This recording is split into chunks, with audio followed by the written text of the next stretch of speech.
ನಮಸ್ತೆ ಆತ್ಮೀಯರೇ. ನಾನು ನಿಮ್ಮ ಸತೀಶ್ HR ಸ್ನೇಹಿತರೆ. ಇವತ್ತು ವಿಶ್ವ ಮಾನವ ಕುವೆಂಪುರವರ ಜನ್ಮದಿನ.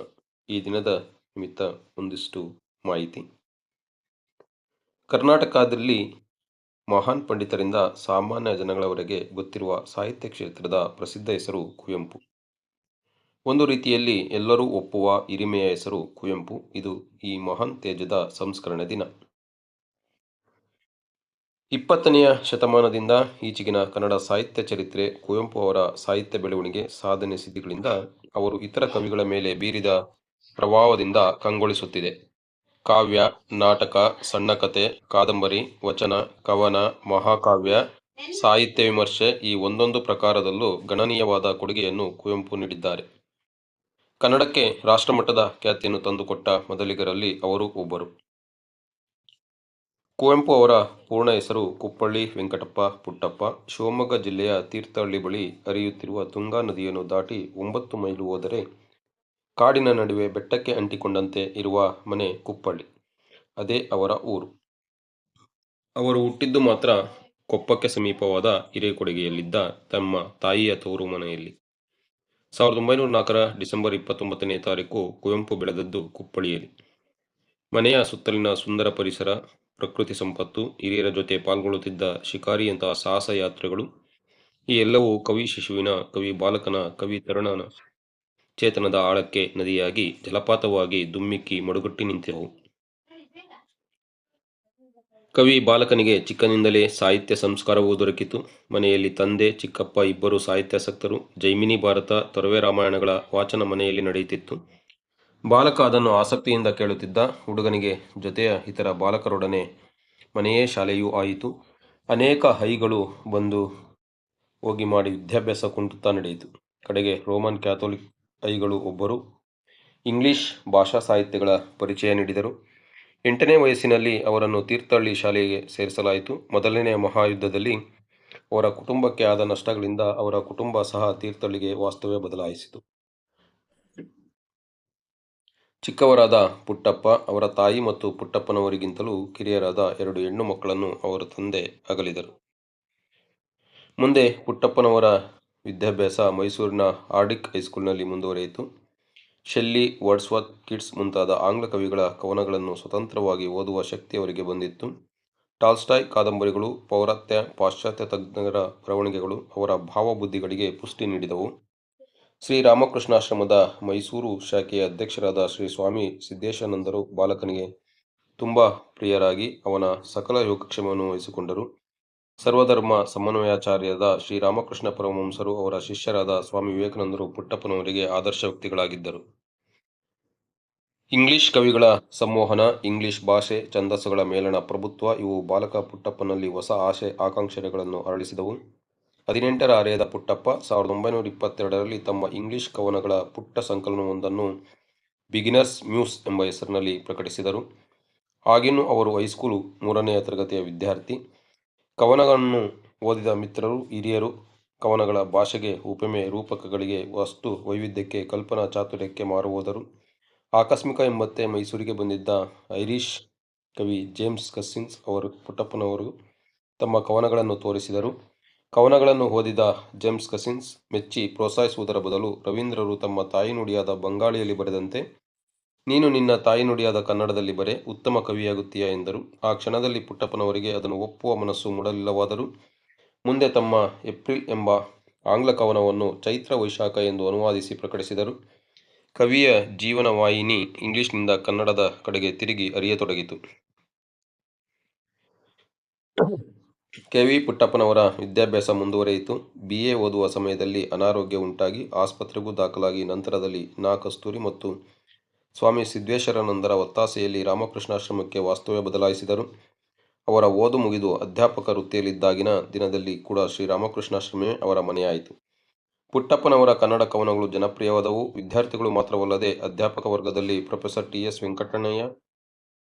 Venkannaiah, professor A. ಕೃಷ್ಣಶಾಸ್ತ್ರಿ ಮತ್ತು ಪ್ರೊಫೆಸರ್ ಬಿ. ಎಂ. ಶ್ರೀಕಂಠಯ್ಯ ಅವರುಗಳು ಕವಿಯನ್ನು ಮೆಚ್ಚಿ ಪ್ರಶಂಸಿಸಿದರು. 1942ರಲ್ಲಿ ಪುಟ್ಟಪ್ಪನವರು ಮಹಾತ್ಮ ಗಾಂಧೀಜಿಯವರ ದರ್ಶನ ಪಡೆದರು. ಆದರೆ ರಾಜಕೀಯ ಅವರ ಮೇಲೆ ಯಾವುದೇ ಪ್ರಭಾವ ಬೀರಲಿಲ್ಲ. ಆಧ್ಯಾತ್ಮ, ಕಾವ್ಯ ಇವೇ ಅವರ 2 ಕಣ್ಣುಗಳಾದವು. MA ತರಗತಿಯಲ್ಲಿ ಪುಟ್ಟಪ್ಪ ತತ್ವಶಾಸ್ತ್ರ ಆರಿಸಿಕೊಂಡಿದ್ದರು. ಆದರೆ ಪ್ರೊಫೆಸರ್ AR ಕೃಷ್ಣಶಾಸ್ತ್ರಿಯವರ ಒಲುಮೆಯ ಒತ್ತಾಯದಿಂದ ಅದೇ ವರ್ಷ ಮೈಸೂರು ವಿಶ್ವವಿದ್ಯಾನಿಲಯದಲ್ಲಿ ಆರಂಭವಾದ ಕನ್ನಡ MAಗೆ ಸೇರಿದರು. ಆ ಕ್ಷಣವನ್ನು ಕುವೆಂಪು ಅಮೃತ ಕ್ಷಣ ಎಂದು ಕರೆದಿದ್ದಾರೆ. ವಿದ್ಯಾರ್ಥಿಯಾಗಿಯೇ ಪುಟ್ಟಪ್ಪನವರು ಅನೇಕ ಕವನಗಳನ್ನು ರಚಿಸುತ್ತಾ ಹೋದರು. AR ಕೃಷ್ಣಶಾಸ್ತ್ರಿಗಳ ಒತ್ತಾಯದಿಂದ ಅವರು ಏರ್ಪಡಿಸಿದ್ದ ಕವಿ ಸಮ್ಮೇಳನದ ಅಧ್ಯಕ್ಷತೆಯನ್ನು ವಹಿಸಿದ್ದರು.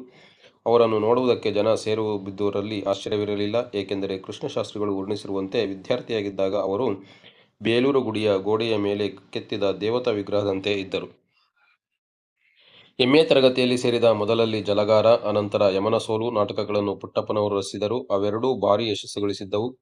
ಆ ವೇಳೆಗಾಗಲೇ ಅವರು ಅಮಲನ ಕತೆ, ತಮ್ಮ ಪ್ರಥಮ ಕನ್ನಡ ಪುಸ್ತಕದಿಂದಲೂ, ಬೊಮ್ಮನಹಳ್ಳಿ ಕಿಂದರಿ ಜೋಗಿ, ನೀಳ್ಗವನದಿಂದಲೂ ಕನ್ನಡ ನಾಡಿನ ಕಾವ್ಯಪ್ರಿಯರ ಹೃದಯದಲ್ಲಿ ಶಾಶ್ವತವಾದ ಸ್ಥಾನವನ್ನು ಗಳಿಸಿಕೊಂಡಿದ್ದರು. 1929 ಅವರ ಮಹತ್ವದ ವರ್ಷ. ಅವರು MA ಪದವಿ ಪಡೆದದ್ದು, ಕನ್ನಡ ಅಧ್ಯಾಪಕರಾಗಿ ನೇಮಕವಾದದ್ದು ಮತ್ತು ಬಂಗಾಳದ ಬೇಲೂರು ಮಠದಲ್ಲಿ ರಾಮಕೃಷ್ಣ ಆಶ್ರಮದ ಅಧ್ಯಕ್ಷರು, ಸ್ವಯಂ ಶ್ರೀ ರಾಮಕೃಷ್ಣ ಪರಮಹಂಸರ ನೇರ ಶಿಷ್ಯರೂ ಆದ ಶ್ರೀ ಸ್ವಾಮಿ ಶಿವಾನಂದರಿಂದ ಮಂತ್ರದೀಕ್ಷೆ ಸ್ವೀಕಾರ ಮಾಡಿದ್ದು, ಇವು 3 ಘಟನೆಗಳು ನಡೆದವು. 1930ರಲ್ಲಿ ಕುವೆಂಪುರವರ ಕವನ ಸಂಕಲನ ಕೊಳಲು ಪ್ರಕಟವಾಯಿತು. ಮುನ್ನುಡಿ ಬರೆದ ಆಚಾರ್ಯ BM ಶ್ರೀ ಅಪಾರ ಮೆಚ್ಚುಗೆ ವ್ಯಕ್ತಪಡಿಸಿದರು. ಕೊಳಲಿನಲ್ಲಿ ಅತ್ಯುತ್ಕೃಷ್ಟವಾದ ಕವನಗಳನ್ನು ಒಂದಾದ ಸುಗ್ಗಿ ಬರುತ್ತಿದೆ ಎಂಬುದರ ಮೊದಲ ಚರಣ ಹೀಗಿದೆ: ಅಡಿಯ ಗೆಜ್ಜೆ ನಡುಗೆ ಹೆಜ್ಜೆ ಇಡುತ್ತಾ ಸುಗ್ಗಿ ಬರುತ್ತಿದೆ, ಸುಗ್ಗಿ ಬರೆ ಹಿಗ್ಗಿ ತಿರೆ ಸಗ್ಗ ಸೊಗವ ತರುತ್ತಿದೆ, ಕಣಿವೆ ಇಳಿದು ತೆಮರನೇರಿ ತೊರುಗಳಲ್ಲಿ ತಳಿರ ಹೇರಿ ಹೊಸತು ಜೀವ ಕಳೆಯ ಬೀರಿ ಸುಗ್ಗಿ ಮೂಡುತ್ತಿರುವುದು ಬನದ ಬಿನದಿಂದ ನಿನದ ಮನದೊಳಾಡುತ್ತಿರುವುದು. DV ಗುಂಡಪ್ಪನವರು ಈ ಪಂಕ್ತಿಗಳನ್ನು ಉದಾಹರಿಸಿ ಹೇಳಿ, ಇದನ್ನು ಬರೆಯುವ ಕವಿಗಳಿದ್ದಾರೆ, ಇನ್ನೂ ಕನ್ನಡಕ್ಕೆ ಭಯವಿಲ್ಲ ಎಂದು ಉದ್ಗರಿಸಿದರಂತೆ. 1936ರಲ್ಲಿ ಅವರ ಖಂಡಕಾವ್ಯ ಚಿತ್ರಾಂಗದ ಪ್ರಕಟವಾಯಿತು. ಇದು ಕನ್ನಡದ ಮೊದಲ ಖಂಡಕಾವ್ಯ. 1937ರಲ್ಲಿ ಅವರ ಮದುವೆಯಾಯಿತು. ಸಂಸಾರ ಅವರಿಗೆ ಪೂಜೆಯಾಯಿತು. 1933ರಿಂದ 36ರವರೆಗೆ ಅವರು ಕಾದಂಬರಿಯ ರಚನೆಯಲ್ಲಿ ತೊಡಗಿದರು. 1938ರಲ್ಲಿ ಕಾನೂರು ಹೆಗ್ಗಡತಿ ಪ್ರಕಟವಾಯಿತು. ಕನ್ನಡದಲ್ಲಿ ಆ ಪ್ರಮಾಣದಲ್ಲಿ ರಚಿತವಾದ ಪ್ರಪ್ರಥಮ ಸಾಮಾಜಿಕ ಕಾದಂಬರಿ ಅದೇ. ಅದರ ವೈಶಿಷ್ಟ್ಯಗಳು ಅನೇಕ. ಅಂದಿನ ದಿನ ಮಲೆನಾಡಿನ ಕಾಡು ಬೆಟ್ಟಗಳ ಚಿತ್ರಣ, ವಿವಿಧ ರೀತಿಯ ಬೇಟೆಗಳ ವಾಸ್ತವಿಕ ವರ್ಣನೆ, ಕನ್ನಡ ನಾಡಿನ ಇತರ ಭಾಗಗಳಿಂದ ತೀರ ಭಿನ್ನವಾಗಿದ್ದ ಪ್ರದೇಶವೊಂದರ ಆತ್ಮೀಯವಾದ ಪರಿಚಯ, ಆಳವಾದ ಜೀವನಾನುಭವದ ರಮ್ಯ ನಿರೂಪಣೆ, ರಾಗದ್ವೇಷಗಳ ವರ್ಣರಂಜಿತ ವ್ಯಾಖ್ಯಾನ, ಸಮಯೋಚಿತ ಹಾಸ್ಯ, ಮಲೆನಾಡಿಗೆ ವಿಶಿಷ್ಟವಾದ ಕನ್ನಡ ಭಾಷೆಯ ಸೊಗಸು, ಸಾಮಾಜಿಕ ಪ್ರಜ್ಞೆ. ಮಣ್ಣನ್ನು ನಿಜವಾಗಿ ಬಲ್ಲ ವಿರಳ ಲೇಖಕರಲ್ಲಿ ಒಬ್ಬರಾದ ಈ ಕವಿ ಸಹಜವಾಗಿ, ಅಪ್ರಯತ್ನಪೂರ್ವಕವಾಗಿ, ವ್ಯಾಪಕವಾಗಿ ಹೊಮ್ಮಿಸಿರುವ ಮಣ್ಣಿನ ವಾಸನೆ ಇನ್ನೂ ಅನೇಕ. ಕುವೆಂಪು ಅವರ ಮತ್ತೊಂದು ಕಾದಂಬರಿ ಮಲೆಗಳಲ್ಲಿ ಮದುಮಗಳು. ಕಾನೂರು ಹೆಗ್ಗಡತಿ ಪ್ರಕಟವಾದ 30 ವರ್ಷಗಳ ಬಳಿಕ ಪ್ರಕಟವಾಯಿತು. ಇದರ ವಸ್ತು ಶುದ್ಧ ಕಾಮ. ಇಲ್ಲಿ ಕಾಮಕ್ಕೆ ಉದಾತ್ತತೆಯ ದರ್ಬಾರು ಪೋಷಕವನ್ನಾಗಲಿ ನಮ್ಮ ಇತರ ಅನೇಕ ಲೇಖಕರು ಆರೋಪಿಸುವ ಬಡತನದ ಚಿಂದಿಯನ್ನಾಗಲಿ ಉಳಿಸಿಲ್ಲ. ಕಾಮ ಮತ್ತು ಅದರ ಸಹಚರಿಯಾದ ಜೀವಕಾಮಗಳು ಇಲ್ಲಿ ಸಹಜ ಸ್ಥಿತಿಯಲ್ಲಿ ಸ್ವಚ್ಛಂದವಾಗಿ ವಿವರಿಸಿವೆ. ಕನ್ನಡದ ಅತ್ಯುತ್ತಮ ಕಾದಂಬರಿಗಳು ಕಾನೂರು ಹೆಗ್ಗಡತಿ ಮತ್ತು ಮಲೆಗಳಲ್ಲಿ ಮದುಮಗಳು. 1954ರಲ್ಲಿ ಕುವೆಂಪು ಕನ್ನಡ ಪ್ರಾಧ್ಯಾಪಕರು, ಇಲಾಖೆಯ ಮುಖ್ಯಸ್ಥರೂ ಆದರು. 1949ರಲ್ಲಿ ಅವರ ಮೇರುಕೃತಿ ಶ್ರೀ ರಾಮಾಯಣ ದರ್ಶನಂ ಪ್ರಕಟವಾಯಿತು.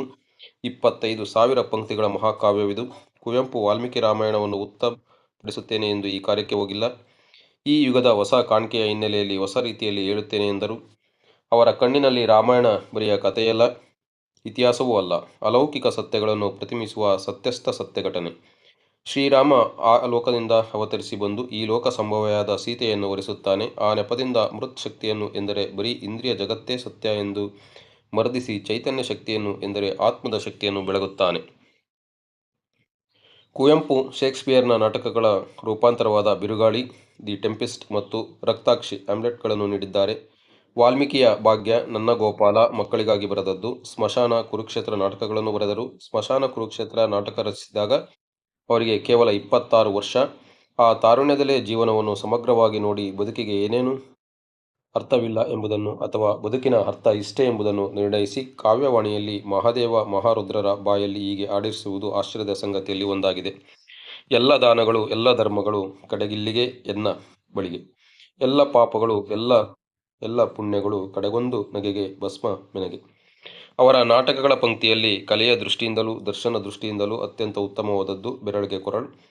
ಅಲ್ಲಿನ 3 ದೃಶ್ಯಗಳನ್ನು ಕವಿ ಗುರು, ಕರ್ಮ ಮತ್ತು ಯಜ್ಞ ಎಂದು ಕರೆದಿದ್ದಾರೆ. ಏಕಲವ್ಯನ ಬೆರಳನ್ನು ದಕ್ಷಿಣೆಯಾಗಿ ಕೇಳಿ ಅವನ ಮಾತೃಶಾಪಕ್ಕೆ ತುತ್ತಾಗಿ ದ್ರೋಣರು ತಮ್ಮ ಕೊರಳನ್ನೇ ಬಲಿಯಾಗಿ ತೆತ್ತರು ಎಂಬುದು ಕುವೆಂಪು ಅವರ ಕಾಣ್ಕೆ. ಕುವೆಂಪು 1000 ಕವನವನ್ನು ರಚಿಸಿದ್ದಾರೆ. ಕಾವ್ಯ ಮೀಮಾಂಸೆಯ ಕ್ಷೇತ್ರಕ್ಕಂತೂ ಅವರು ನೀಡಿರುವ ಕೊಡುಗೆ ಅಪೂರ್ವವಾದದ್ದು ಎಂದು ಎಲ್ಲ ಪಂಡಿತರ ಅಭಿಪ್ರಾಯ. ಅವರದು ದರ್ಶನ ವಿಮರ್ಶೆ. ಕುವೆಂಪು ಅವರದು ಪ್ರಧಾನತಃ ವಿಚಾರಶೀಲ ವ್ಯಕ್ತಿತ್ವ, ಕ್ರಾಂತಿಕಾರಕ ಮನೋಭಾವ, ಸಮಾಜದಲ್ಲಿನ ಎಲ್ಲ ವಿಧವಾದ ಅಸಮಾನತೆಗಳನ್ನು ಹೋಗಬೇಕು ಎಂದು ಉಗ್ರವಾಗಿ ಗದ್ಯದಲ್ಲಿ ಹೃದಯಂಗಮವಾಗಿ ಪದ್ಯದಲ್ಲಿ ವಾದಿಸಿದ್ದಾರೆ. ಅವರು ಮೌಢ್ಯಕ್ಕೆ ಪರಮಶತ್ರು, ಜಾತಿ ಪದ್ಧತಿ ನಿರ್ಮೂಲನೆಗೊಳ್ಳದೆ ಈ ದೇಶದ ಜನರ ಉದ್ಧಾರ ಅಸಾಧ್ಯ ಎಂದು ಒತ್ತಿ ಒತ್ತಿ ಹೇಳಿದ್ದಾರೆ. ಅವರು ಸದಾ ಜಪಿಸುತ್ತಿದ್ದುದು ವಿಶ್ವ ಮಾನವ ಮಂತ್ರ. ಜಾತಿ, ದೇಶ, ಭಾಷೆ ಇವುಗಳ ಕಿರು ಪ್ರಪಂಚದ ಮನುಷ್ಯ ಒಂದಲ್ಲ ಒಂದು ದಿನ ಹೊರಬಂದು ವಿಶಾಲವಾದ ವಿಶ್ವ ಮಾನವನಾಗುತ್ತಾನೆ ಎಂಬ ವಿಶ್ವಾಸ ಅವರಲ್ಲಿ ಅಚಲವಾಗಿತ್ತು. ಯಾವ ವ್ಯಕ್ತಿಯೂ ಯಾವುದೇ ಜಾತಿಯ ಶಿಶುವಲ್ಲ. ಪ್ರತಿಯೊಬ್ಬ ವ್ಯಕ್ತಿಯ ಹೃದಯದಲ್ಲೂ ಅವನದೇ ಆದ ಧರ್ಮ ಇದೆ. ಈ ಜಗತ್ತಿನಲ್ಲಿ ಎಷ್ಟು ಜನ ವ್ಯಕ್ತಿಗಳಿದ್ದಾರೆಯೋ ಅಷ್ಟು ಧರ್ಮಗಳಿರಲಿ ಎಂಬ ಸ್ವಾಮಿ ವಿವೇಕಾನಂದರ ವಾಣಿ ಮಾನವತೆಯ ಜೀವನ ಧರ್ಮವಾಗಲಿ ಎಂಬ ಆರೈಕೆ ಅವರದು. ತಮ್ಮ ನೆಚ್ಚಿನ ಕವಿಗೆ ಕನ್ನಡದ ಜನತೆ, ಸರ್ಕಾರ, ವಿಶ್ವವಿದ್ಯಾಲಯಗಳು, ಕೇಂದ್ರ ಸರ್ಕಾರ, ರಾಜ್ಯ ಮತ್ತು ಕೇಂದ್ರ ಸಾಹಿತ್ಯ ಅಕಾಡೆಮಿಗಳು ಎಲ್ಲ ಬಗೆಯ ಅತ್ಯುನ್ನತ ಗೌರವಗಳನ್ನು ನೀಡಿವೆ. 1956ರಲ್ಲಿ ಅವರು ಮೈಸೂರು ವಿಶ್ವವಿದ್ಯಾಲಯದಿಂದ ಉಪಕುಲಪತಿಗಳಾಗಿದ್ದರು. 1968ರಲ್ಲಿ ಜ್ಞಾನಪೀಠ ಪ್ರಶಸ್ತಿ ಶ್ರೀ ರಾಮಾಯಣ ದರ್ಶನಂ ಕೃತಿಗೆ ದೊರಕಿತು. 1988ರಲ್ಲಿ ಪಂಪ ಪ್ರಶಸ್ತಿ ಕೂಡ ಆ ಕೃತಿಗೆ ನೀಡಲಾಯಿತು. ರಾಷ್ಟ್ರಕವಿ ಗೌರವವನ್ನು ಅರ್ಪಿಸಲಾಯಿತು. ಈ ಎಲ್ಲ ಗೌರವಗಳು ಹಿಮಾಚಲ ಭಾರವಾಗಬಹುದಾದವು. ಆದರೆ ಹಗರವಾಗಿ ಅವರನ್ನು ಅಲಂಕರಿಸಿದವು. ಹಲವು ವರ್ಷಗಳ ಉದಯರವಿಯಲ್ಲಿನ ಅವರ ತಪೋಜೀವನವನ್ನು ಅಂತ್ಯಗೊಳಿಸಿದ ಈ ಮಹಾನ್ ವಿಶ್ವಮಾನವರು 1994ರ ನವೆಂಬರ್ 10ರಂದು ಈ ಲೋಕವನ್ನಗಲಿದರು. ಪ್ರಭುಶಂಕರ ಅವರ ಕುವೆಂಪು ಕುರಿತ ಬರೆದಿರುವ ಸಾಲು ದೀಪಗಳು ಕೃತಿಯಲ್ಲಿನ ಬರಹ ನಮ್ಮ ಕನ್ನಡ ಸಂಪದದಲ್ಲಿ ಮೂಡಿಬರುತ್ತಿರುವ ಬರಹಗಳಲ್ಲಿ ನಮ್ಮ ಸಂಸ್ಕೃತಿ ಸಲ್ಲಾಪ ತಾಣವಾದ www.sallapa.comನಲ್ಲಿ ಆಸ್ವಾದಿಸಲು ತಮ್ಮನ್ನು ಆದರದಿಂದ ಸ್ವಾಗತಿಸುತ್ತೇನೆ. ನಮಸ್ಕಾರ. ಈ ಒಂದು ಲೇಖನವನ್ನು ನೀಡಿದಂಥ ಸರ್ವರಿಗೂ ಕೂಡ ಧನ್ಯವಾದಗಳನ್ನ ತಿಳಿಸೋದು. ಇದಾಗಿತ್ತು ಕುವೆಂಪು ದಿನದ ವಿಶೇಷ. ಈ ಲೇಖನವನ್ನು ಸಿದ್ಧಪಡಿಸಿದಂಥ ಸರ್ವರಿಗೂ ಕೂಡ ಧನ್ಯವಾದಗಳನ್ನ ತಿಳಿಸೋದ್ರ ಜೊತೆಗೆ ಇದನ್ನು ತಲುಪಿಸಿರ್ತಕ್ಕಂಥ ವಾಟ್ಸಪ್ ಗ್ರೂಪ್ಗೂ ಕೂಡ ನಾನು ಅನಂತ ಧನ್ಯವಾದಗಳನ್ನ ತಿಳಿಸ್ತೀನಿ. ಈ ಬರಹವನ್ನು ಹೆಚ್ಚಿನದಾಗಿ ವೀಕ್ಷಿಸಲು www.sallapa.comನಲ್ಲಿ ಹೆಚ್ಚಿನ ಮಾಹಿತಿಯನ್ನು ಪಡೆಯಬಹುದು ಅಂತಕ್ಕಂಥ ಮಾಹಿತಿಯನ್ನು ತಮ್ಮೊಟ್ಟಿಗೆ ಹಂಚ್ಕೊಳ್ತಾ ಎಲ್ಲರೂ ಕೂಡ ಧನ್ಯವಾದಗಳು. ನಮಸ್ತೆ.